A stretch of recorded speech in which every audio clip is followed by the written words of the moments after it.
On va filer à Rome, retrouver là-bas notre ami et correspondant Alban Micosi. Pourquoi ? Parce que l'Union européenne a menacé l'Italie d'une série de sanctions. En cause, le déficit pour 2019 qui va frôler les 3%, et surtout la situation de la dette italienne qui semble hors de contrôle, c'est le cas de le dire. Bonjour Alban. Rome n'a pas l'air plus inquiet que ça par ces menaces. Oui, effectivement, le gouvernement veut afficher une attitude de défi par rapport à l'Europe. Alors la dette, c'est 135 à 136% du PIB. Autant dire que c'est plus de 2 fois ce qui est théoriquement autorisé par l'Union européenne. Ça fait quand même la une des journaux. Regardez, la une du Messaggero, le journal de Rome. Salvini a un budget pour défier l'Union européenne et la menace de Conte ou l'avertissement de Conte, le Premier ministre. Si ça continue, on va dans le mur parce que clairement le gouvernement italien est divisé sur cette question d'un budget rectificatif pour corriger le déficit actuel. Je vous propose tout de suite que l'on regarde ce qui se passe et qu'on comprenne bien avec Emma Vincent et Sada Souban.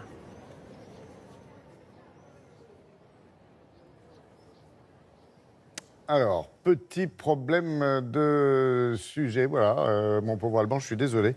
Effectivement, on n'aura pas le reportage, mais on a bien entendu ce que vous disiez. Les Italiens, comment vont-ils effectivement se comporter maintenant dans les mois qui viennent ? Parce qu'on a l'impression que s'ils en sont arrivés ici, il y a aussi l'échéance du mois d'octobre, je crois. Bah, et c'est un peu, on se croirait un peu dans une fable de La Fontaine, quoi, un peu cigale et fourmi, non ?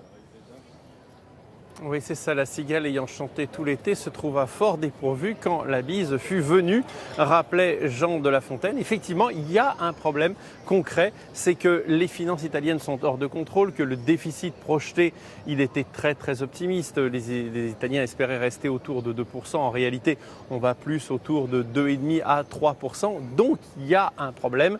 Il y a un problème concret, c'est que à l'automne, il va bien falloir payer les fonctionnaires et pour payer les fonctionnaires, il faut un budget.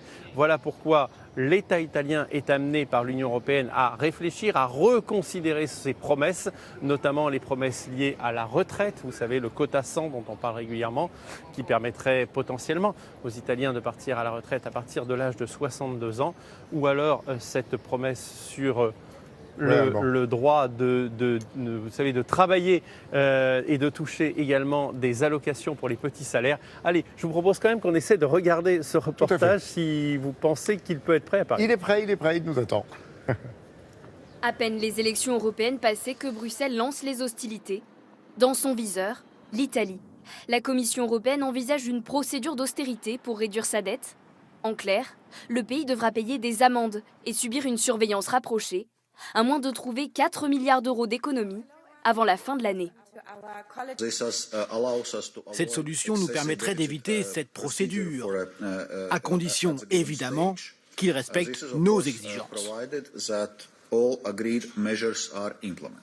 Dialogue et compromis sont les mots d'ordre à la Commission. Ma porte est ouverte. Mais c'est au sein du gouvernement italien que l'on peine à s'entendre. Pour Matteo Salvini, vice-premier ministre et leader de la Ligue nationaliste, pas question de céder la voie à des mesures d'austérité. J'irai à Bruxelles pour leur dire « Laissez travailler les Italiens comme ils le veulent. Moins de taxes, plus de travail. Et s'ils disent non, on verra qui est le plus obstiné. » Cette procédure a déjà été envisagée pour d'autres pays, mais elle n'a jamais été mise en œuvre. Elle nécessite notamment l'approbation des autres États membres. Ils devraient exprimer leur avis demain, à l'issue d'un comité économique. Ah, désolé pour le petit décalage. Merci en tous les cas à Rome, à notre équipe à Rome et à Alban Micosi. Passez une très belle journée là-bas, bien sûr.